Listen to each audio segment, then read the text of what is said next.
A kto ma dzisiaj urodziny?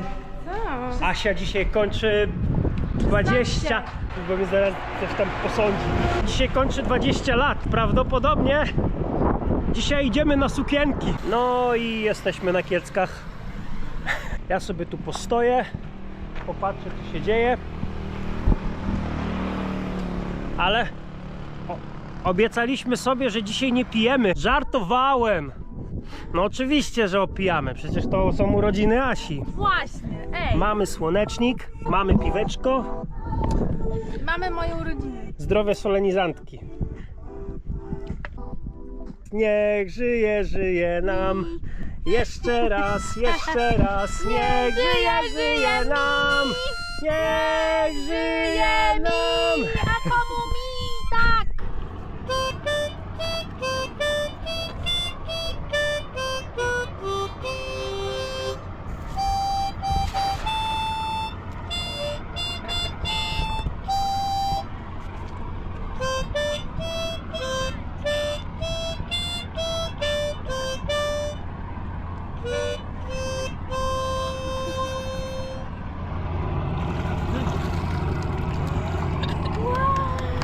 Oh, we got fish! Yay!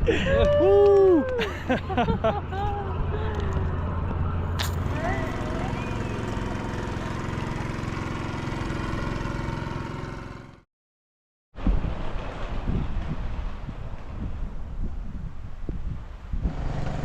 Sawadikap! Sawadika! To po tajsku. Siema. Siema szwagry! Właśnie przekroczyliśmy granicę z Tajlandią przez rzekę. Mekong. Przez Mekong. Mieliśmy już wczoraj jechać do Vientiane, do stolicy i tam przekroczyć mostem granicę z Tajlandią. Pani nasza z hotelu się pyta, co my planujemy robić. Do Tajlandii jedziemy. No to tu macie granicę. A my...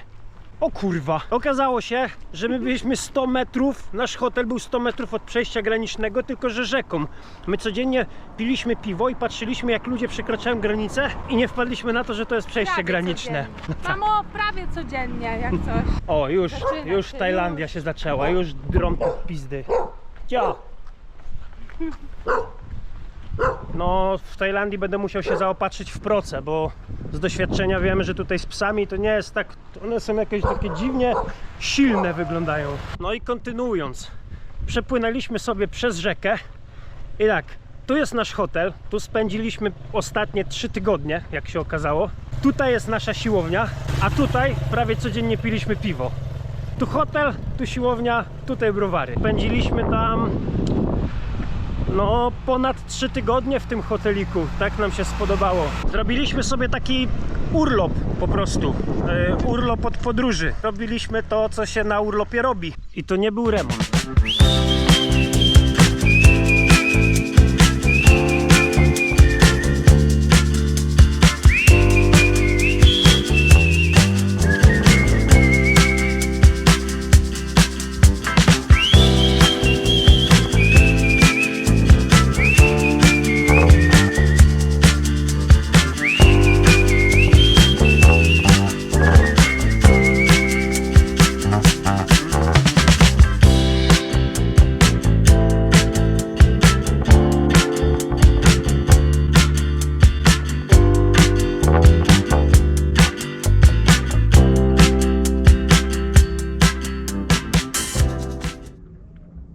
No i w sumie fajnie, że to jest takie, to przejście graniczne było takie bardziej używane przez lokalnych ludzi, bo dzięki temu jak wyszliśmy, to tutaj nikt nam tuk-tuka nie proponuje, nikt nas nie krzyczy, nie oblega w tych takich przez Vientiane, przez stolicę jakbyśmy przechodzili, no to wiecie, no to jest bardzo duże miasto.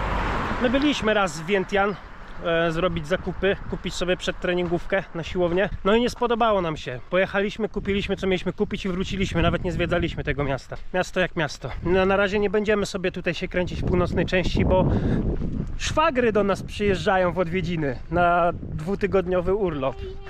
Więc jedziemy na pociąg i walimy do Bangkoku, żeby ich odebrać z lotniska. Trzeba się tutaj w miarę zorganizować. No pójść wybrać pieniądze z bankomatu, żeby mieć bataty i kupić jakąś kartę do telefonu. I teraz wiemy, jak będziemy robić z telefonem, bo wcześniej, jak przyjeżdżaliśmy do jakiegoś kraju, kupowaliśmy telefon i od razu płaciliśmy za miesiąc z góry, tam za 70 giga internetu, ale tu jest wszędzie darmowy internet, nie ma sensu tyle płacić. Tu się jeździ po lewej stronie, trzeba pamiętać. To może przejdźmy. No właśnie do tego mówię.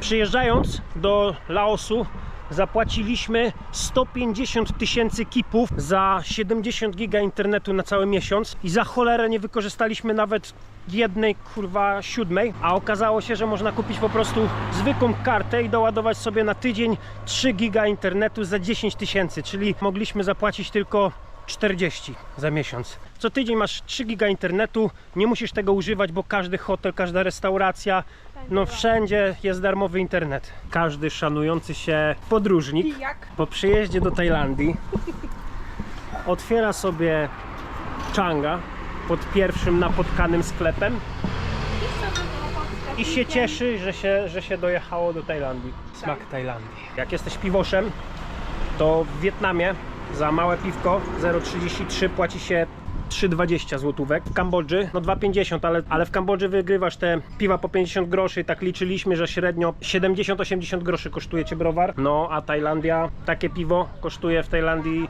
ponad 7 zł. Wybierz mądrze, jak jedziesz do Azji, który chcesz zwiedzać kraj. Ale to jest 7 zł za 620 ml, czyli to jest takie duże piwo. 620. No. Tak patrzę na mojego Patryka i tak się zastanawiam, czy to nie jest czasami przesada. Są moje najlepsze ciuchy. To idziesz z tyłu. Dobra. No i tak, już wyciągnęliśmy z banku pieniążki. Zostało nam tylko kupić jakieś SIM card. No i będziemy starać się dostać do Bangkoku, bo jesteśmy do stolicy.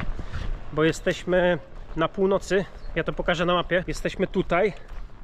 Dojechać musimy, znaczy nie musimy, ale chcielibyśmy dojechać do tego miasta, tutaj bardziej w centralnej części. No i stamtąd już złapać pociąg, którym dojedziemy do Bangkoku.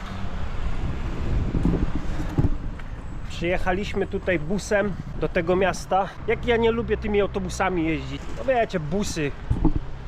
Zwykłe busy. Przed chwilą widzieliśmy reklamę, że można takim właśnie busem sobie pojechać do Bangkoku za 515 batów.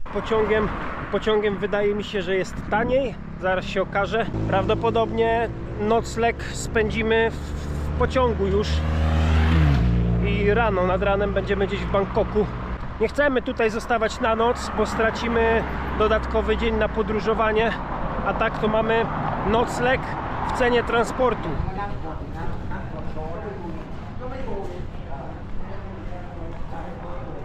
Nie wiemy, co tutaj jest napisane, ale wiemy, że PKK do Bangkok i masz druga klasa z air condition jest za 500 batów, a takie zwykłe siedzenie bez air condition 253. I wiadomo, że my wybieramy tańszą opcję. Że nasz pociąg wyrusza dzisiaj 15 po 20, dlatego mamy chwilę czasu i idziemy no w pizdu. Wsiąść do pociągu byle jakiego, to będziemy takim byle jakim pociągu Tak. właśnie. Wybraliśmy bilet trzecia klasa, czyli tanio. No bardziej cebularsko się nie dało. Jest tutaj bardzo dużo białasów. Wydaje mi się, że większość ludzi albo przyjechała z Vientiane i będą jechać teraz, czekają na pociąg do Bangkoku, albo w drugą stronę. My nie byliśmy w północnej części Laosu, bo nie czuliśmy w ogóle takiej potrzeby, tym bardziej, że okolice Van Vien, czyli to jest najbardziej turystyczne miejsce w Laosie, dlatego my sobie odpuściliśmy to może kiedyś, może następnym razem. Po prostu no, takie miejsca turystyczne nie są dla nas. Szukamy teraz, Jezu, ile tutaj ludzi, znaczy wszystkie ryksze.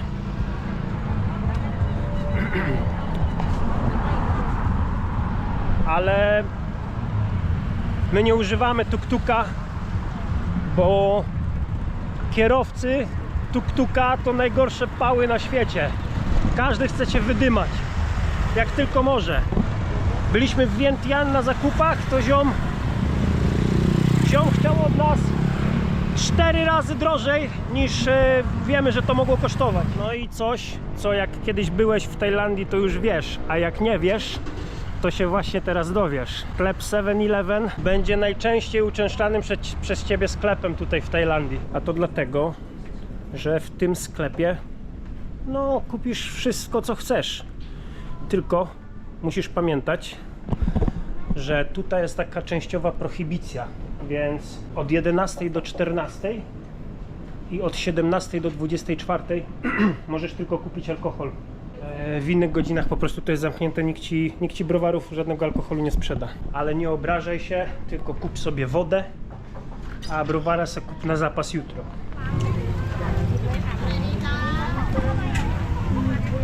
Założyliśmy, że robimy sobie głodówkę, no taką 24 godziny albo 48 godzin, a tutaj szwagry tak pachnie. Tajlandia to jest jednak kraj zajebiście pysznego jedzenia. Musimy stąd bo zaraz coś zjemy. Uwierzcie mi na słowo, pachnie tutaj po prostu wszystkim.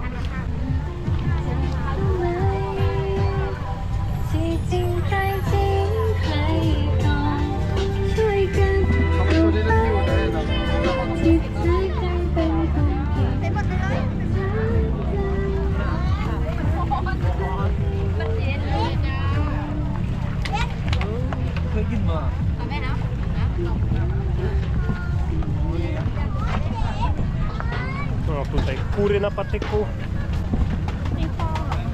Pierwszy dzień głodówki, ale od tego piwa się liczy. To piwo było naszym ostatnim posiłkiem dzisiaj i od wtedy zaczęła się głodówka. Żebyś zaraz mi tu będą pisać komentarze, głodówkę zrobiłeś, ale piwo piłeś. No to mówię po piwie, żeby nie było.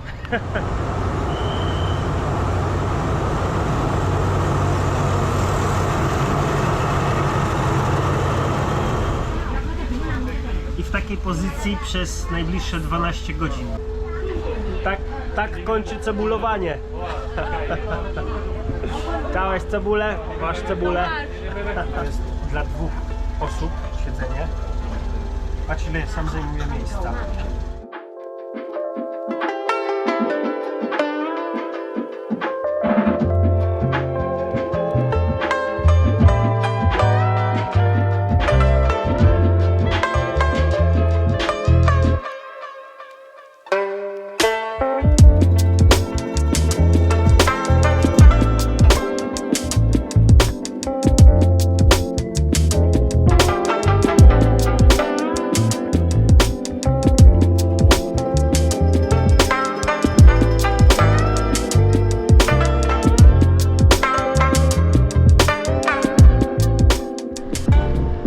No to witamy w Bangkoku. Dojechaliśmy właśnie do stolicy.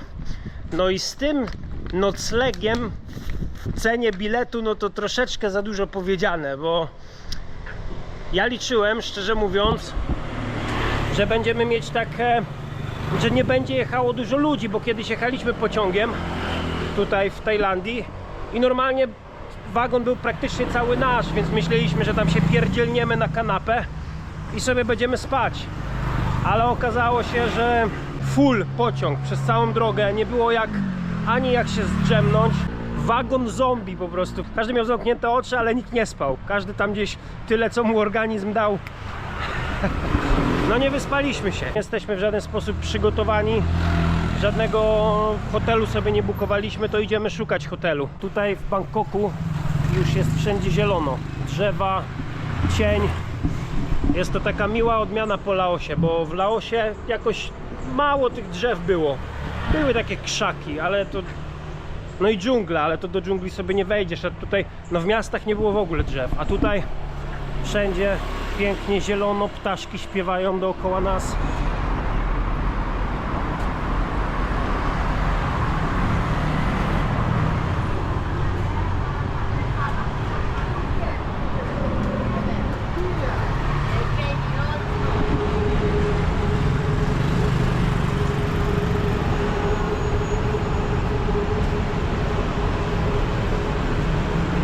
Kawał miasta, trzeba przyznać.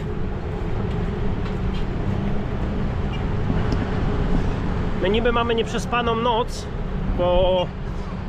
po tym pociągu, ale jesteśmy niesieni jeszcze na fali głodu, bo nic nie jedliśmy od wczorajszego piwka.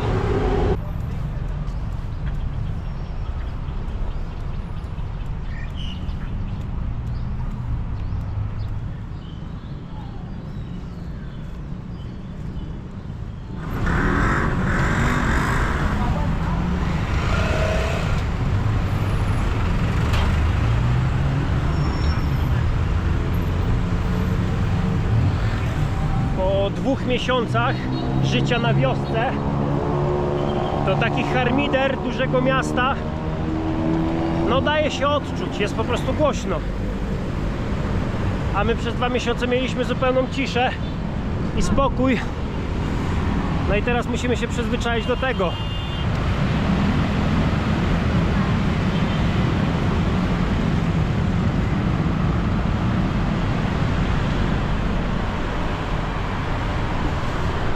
Jest jutro 7 rano. Tu życie już żyje, nie gaśnie przez całą noc. No ogólnie mieszkamy wśród tych wieżowców. Chcieliśmy sobie tym razem zamieszkać w centrum. No to zamieszkaliśmy sobie w centrum.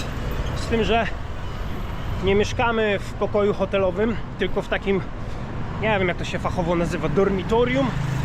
Są łóżka piętrowe, każdy ma swoje łóżko, ja mam swoje, Asia ma swoje. Kilkanaście osób mieszka w pokoju. Nie jest to może najtańsze, no ale też nie jest aż takie drogie, a w sumie mieszkamy w centrum, to oszczędzamy też kupę czasu na dojazdy i tak dalej. Nas i tak tam nie ma, tam tylko mamy trzymać swoje rzeczy. No jak kiedyś będziesz spał w takim dormitorium, ogólnie jak jedziesz do Azji, polecam zatyczki do uszu, to jest takie must have. Ja wyszedłem sobie na siłownię, Asia jeszcze śpi. Tylko z siłownią tutaj jest tak trochę głupio, bo przez to, że to jest centrum, wszystkie okoliczne siłownie kosztują między 50 a 70 zł. No kurwa, dla mnie jest to śmiech na sali, bo no ja chodziłem w Azji na siłownię, która kosztowała złotych max 6. I to była naprawdę konkret wypasiona siłownia. A tutaj w Bangkoku no 70 zł, no ja tyle nie dam. I to już nawet nie chodzi o to, że to jest cebula. No zapłacić za siłownię 70 zł, sfrajerzyłeś jak tyle płacisz, no good luck. Ja tyle nie dam. Ja nie wiem ile kosztują siłownie w Warszawie, no ale jak na azjatyckie warunki, śmiech na sali.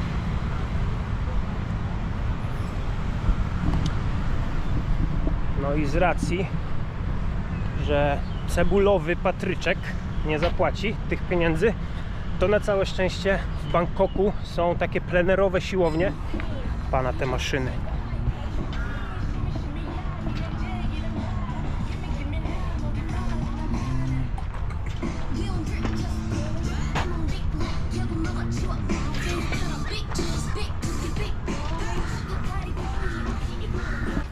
Patrz, jak to powiedział kiedyś mój kumpel, ciężar nie wybiera. Ważne, żebyś miał czym spompować bicha. Jeżeli jesteś cebulą, to w Tajlandii masz siłownię za darmo.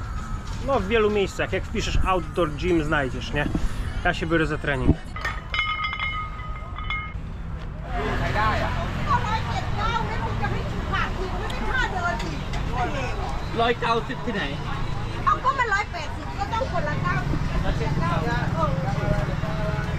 Wyszliśmy sobie z Asią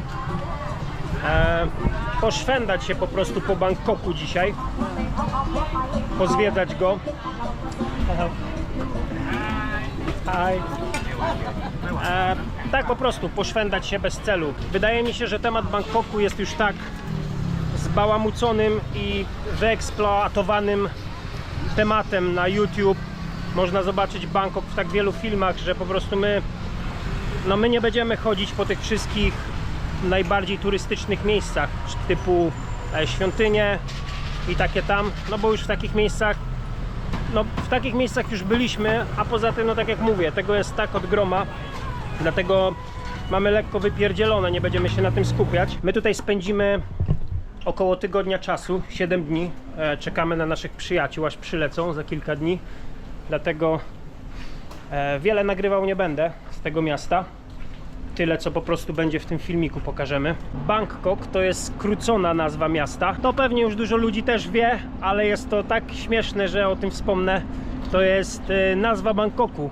Brzmi ona dokładnie tak. กรุงเทพมหานคร อมรรัตนโกสินทร์มหินทรายุทธยามหาดิลกภพนพรัตน์ราชธานีบุรีโรมอุดมราชนิเวศมหาสถานอมรพิมานอวตารสถิตสักกะทัตติยวิษณุกรรมประสิทธิ์ A po polsku ta nazwa dokładnie brzmi Miasto Aniołów, Wielkie Miasto i rezydencja świętego klejnotu Indry, szmaragdowego Buddy. Niezdobyte miasto Boga, wielka stolica świata, ozdobiona 9 bezcennymi kamieniami szlachetnymi.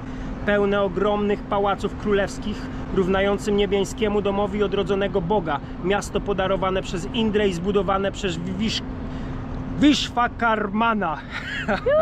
Udało się! Slim Shady.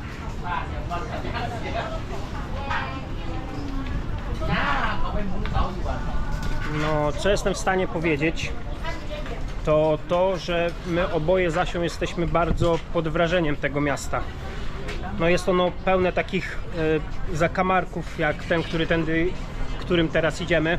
Takich przejść w środku tego wielkiego miasta z wielkimi kondygnacjami, wielkimi wieżowcami. No ale bez wątpienia jest to taki big city life experience. Dookoła pełno wieżowców, pociągi jeżdżące nad ulicami, pociągi jeżdżące pod ulicami. Ty możesz chodzić nad ulicą, możesz chodzić po ulicy.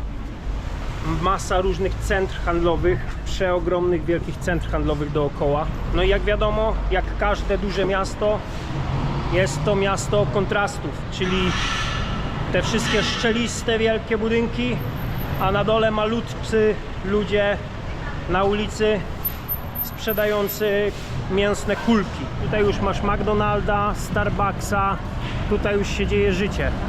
A dosłownie za tymi budynkami jest kanał, gdzie ludzie jedzą w takich średnich warunkach, można powiedzieć. Ale tak czy siak, ja jestem bardzo pod wrażeniem czystości, ciężko powiedzieć o całym mieście, ale czystości centrum. Jest po prostu czysto, że aż głupio wyrzucić jakiś papierek na ulicę, że ktoś ci zwróci uwagę. Kilogram smoczego owoca w Bangkoku na takich targach, które nie są w tych turystycznych miejscach jak to, gdzie jest bardzo dużo białasów, kosztuje od 40 do 50 batów. A w takich miejscach, gdzie jest dużo turystów, ceny to są 400, 250, 250. My dostaliśmy 3 smocze owoce za 45 batów, a tutaj 2 smocze owoce kosztują 250 batów. No my jako cebularze zawodowi raczej staramy się odejść w takie miejsca mniej turystyczne, a to nie trzeba dużo szukać. To wystarczy... Czemu nie cebularze? Nie frajerzy, tak. No dobra. No, cebularze to jest takie... No nie lubimy się dawać frajerzyć, tak, no ma rację. I to wcale nie trzeba dużo szukać. Wystarczy przejść za jakiś kanał, tam gdzie kupują normalni ludzie, którzy tutaj mieszkają. To są takie rzeczy, miejsca, które są blisko, a jednak biali tam nie dochodzą. Jeżeli się tu wybierasz i zależy ci zjeść to samo, ale 4 razy, 5 razy taniej, no to warto poszukać, a przy okazji sobie zwiedzasz, prawda? Bangkok jest tak przeogromnym miastem, że tutaj naprawdę każda osoba może to zwiedzać na wiele, wiele różnych sposobów. My wybraliśmy, że tym razem po prostu będziemy się szwendać przez te 7 dni, codziennie robiąc 20-30 km i po prostu łazić. Bardzo ciężko w takim dużym mieście wejść w interakcję z ludźmi, bo jednak jesteśmy tutaj traktowani jako turyści i no naprawdę odczuwamy to na każdym kroku. Czekamy na szwagrów. Tak? Czekam! Pijemy wodę, żeby nie było, woda. Woda po głodówka.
kupujemy właśnie pad thai'a, bo nie jedliśmy. Za 29 minut minie 48 godzin naszej głodówki. No pierwszą rzeczą, którą zjemy, będzie właśnie pad thai. Ja jestem tak podekscytowany, że się cały tym pad thai'em wysmaruje. Pan ma tutaj przeróżniaste opcje makaronu. No z tym, że to jest po prostu makaron z warzywami. Nie ma tutaj jajka, ani żadnego mięska. A uwierzcie mi, Tajlandia nie jest najlepszym miejscem, jeżeli chodzi o głodówkę. No.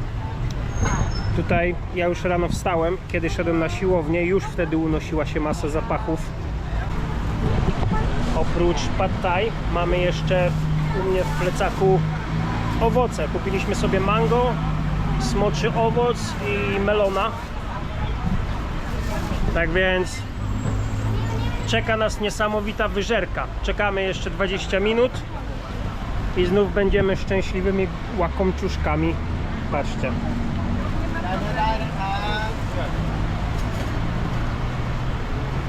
Wszędzie jest jedzenie. I to nie tylko, że tutaj. Po prostu Bangkok pachnie żarciem. Żarcie jest wszędzie. No, zrobiliśmy sobie taki ciekawy challenge z Asią. Na razie się udało. Jesteśmy z siebie dumni, choć nie było łatwo.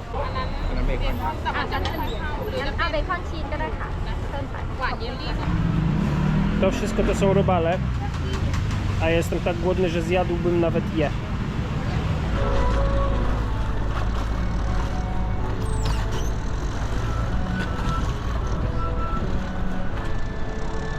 Teraz się będzie działo. Dawaj, co my tu mamy? Mamy tak, pad thai. Razy 3. 3 mangosy. Smoczy owoc razy 2. To nie wiemy co to jest, ale się zaraz dowiemy. Ja mam jeszcze coś special. I Po 6 30. sajgonów. I za to zapłaciliśmy około 30 zł za to wszystko. Ja nie wiem, czy jedzenie takich tłustych rzeczy, jak typu sajgonki, to jest zdrowe na pusty brzuch. Jest. Mam to w dół. Okazało się, że jedzenie, które kupiliśmy, to za dużo na pusty żołądek. Okazuje się, że jednak pad thai wystarczył. Więc będzie na później, najwyżej. A to, co widać za nami, to jest świątynia świtu. Tak wygląda świątynia świtu podczas zachodzącego słońca. Nawet sobie radzi.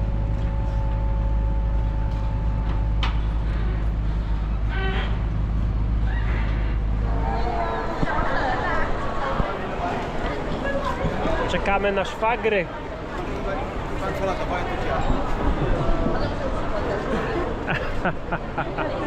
Mamy changi.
Tyranozaur mały. Dostaliśmy tutaj od ludzi, którzy zarządzają dobytkiem. Przynieśli nam jakiś przysmak, jakieś kacze języki. To są kacze dzioby z językiem. Chyba kacze. W tym zwyczaju laotańskim to nie wypada odmówić, więc tak już od 20 minut się zbieramy, żeby tego skosztować, bo wygląda na to, że to jest coś dobrego, skoro nas poczęstowali. Ale to nie jest coś, co my jemy u siebie w kraju, więc to może być troszkę... Ty pierwsza. Ty pierwsza. Ja nie wiem, jak się je kacze języki. The game. while the qualified leaders are locked in the cage. From man, while we watch from a distance and plan to do nothing. Selling revenue, I spell it legible. It's no mistakes done in one take. Once I read it through, I'm incredible. Being placed on a pedestal and measure.